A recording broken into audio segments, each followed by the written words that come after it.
Douglas MacArthur, Spam, and Steve Chiasson are all on this day. Welcome back to On This Day. Today's date is May 3rd, 2021. It is the 123rd day of the year. There are 242 days left in this fine year. It is the 18th Monday in the 19th week, the 45th day of spring. We got 49 days left until summer. If today's your birthday, we got a new birthstone. It is emerald. I mean, it's been there a couple days, but we haven't done many videos recently.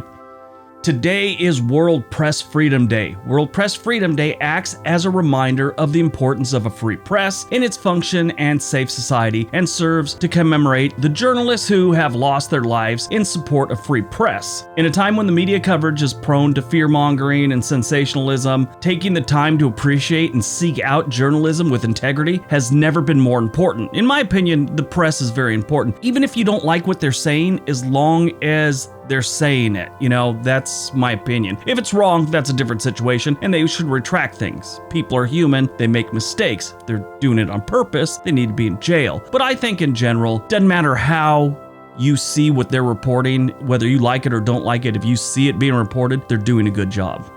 All right, let's see what else May 3rd has given us. 1901, the Great Fire of 1901 begins in Jacksonville, Florida. This fire took place in downtown Jacksonville and destroyed 2,368 structures. Luckily, only 7 people died. I mean, not lucky for those 7 people, but it could have been so much worse.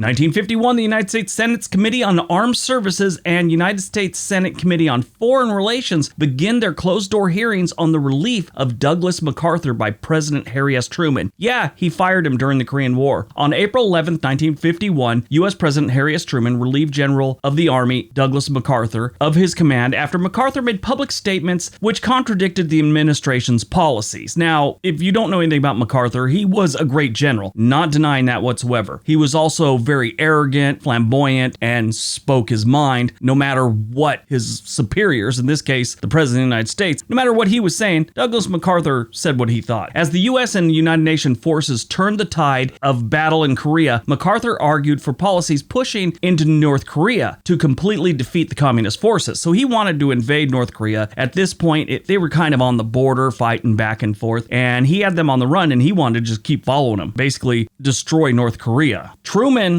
went along with this plan, but worried that the communist government of the People's Republic of China might take this as an invasion, as a hostile act, and intervene in the conflict. At this point, they hadn't intervened. In October of 1950, MacArthur met with Truman and assured him that the chances of the Chinese ever getting involved were very, very slim. Not even a month later, hundreds of thousands of Chinese troops flung themselves against the American lines, driving the U.S. troops back into South Korea. MacArthur then asked for permission to bomb the communists back to the Stone Age and use National Chinese forces from Taiwan against the People's Republic of China. Truman flatly refused these requests, and a very public argument began to develop between the two men. And eventually it got so bad that Truman had no other option than to fire General MacArthur. Now keep in mind, this was before the Kardashians and everything else like that. There wasn't a lot of wild drama on the news. This was it. This is what we had, and this was serious drama. And eventually fired him. 1960, the Anne Frank House Museum opens in Amsterdam, Netherlands. There's a really haunting picture. There was a wedding proposal or wedding going on the street below this apartment building. If you look up, there's a little girl looking out the window, and it was Anne Frank. That was like the last picture I ever seen of her.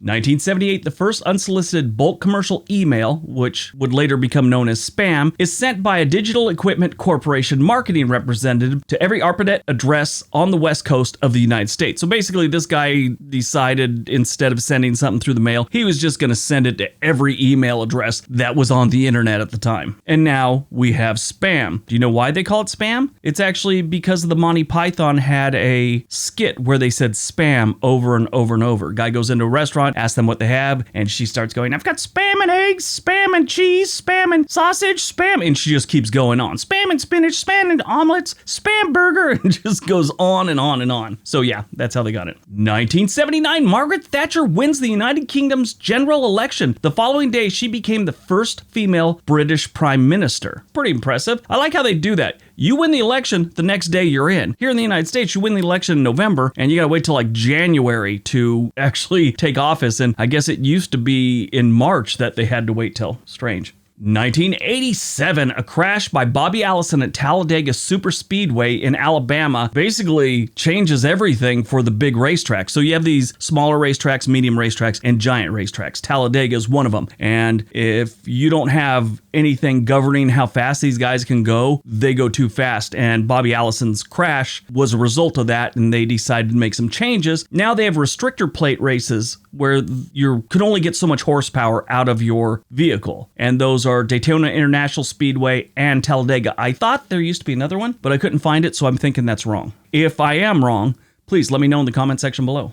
2007, 3-year-old British girl Madeline McCann disappears in Portugal, starting the most heavily reported missing persons case in modern history. She has never been found. Now, in recent years, they arrested a German man who's like a known pedophile that was at the resort at the same time the parents were. He's never confessed to anything, but they have him in jail. At least that was as of November 18th, 2020. 2015, 2 gunmen launch an attempted attack on an anti-Islam event in Garland, Texas, which is held in response to the Charlie Hebdo shooting, which was in France. Why they did this, I don't know. So the Charlie Hebdo newspaper had posted a picture of Muhammad, the Muslim prophet. The Muslim community wasn't happy about this, and obviously the zealots were really unhappy about this and shot up Charlie Hebdo. Well, for some reason, people in Garland, Texas decided that they were going to have their own like anti-Muslim event. And of course, some guys that were, I don't know if they were sleeper cell dudes or what, but they were known terrorists by the FBI that had been being monitored for some time. Well, the FBI found out that they were going to attack this thing. The FBI had been monitoring the 2 attackers for years, and an undercover agent was right behind them when the first shots were fired. They shot a security guard, and the security guard eventually filed lawsuit against the FBI, claiming that the FBI was partially responsible for his injuries because they let them shoot the first rounds. Basically, they were letting these guys actually commit a terrorist attack before they brought them down. So the 2 terrorist dudes pull up to the scene. The FBI's like right behind them. They don't realize this. And they jump out of their car and just start shooting up a police car that has a local police officer sitting inside the vehicle, and a security guard was, I guess, outside the vehicle talking to him. Well, the FBI agent shoots them, a shootout begins, and the SWAT eventually kills these 2 dudes. So yeah, I don't know. It's weird. But it could have been so much worse. Movies released on May 3rd, 2002, we got the very first Spider-Man with Tobey Maguire. Great movie. This was the beginning of, well, I guess the X-Men had come out already, but this is where Marvel movies really took off, and the boom of superhero movies kind of started with this one. I mean, the X-Men, and then they always had like the Batman movies and Superman movies, but it really, the genre hadn't blown up like it did after Spider-Man and then the Avengers. But this was the first installment of the original Spider-Man franchise, featuring the web slinger fighting against the Green Goblin, which is his arch nemesis. It was followed by 2 sequels, The Amazing Spider-Man and Spider-Man Homecoming in 2017. But this Spider-Man movie was the first Marvel movie to showcase the flipping pages of the Marvel logo. That actually earned an Academy Award nomination for the best visual effects and best sound effects. It's now common for all their movies. At the beginning, you have like a comic book flipping with pictures of all what's going on. It's neat. Born on May 3rd, 1903, Bing Crosby was born, American singer and actor. I love his version of The Little Drummer Boy that he did with David Bowie. Great song. Always listen to it during the holiday season. I read a book on him years back. Apparently he liked to beat his kids up pretty good. It's too bad. Everyone loved him. Bing Crosby was, they didn't know, I guess he was doing that stuff at home, but everyone loved him. Thought he was the all-American dad.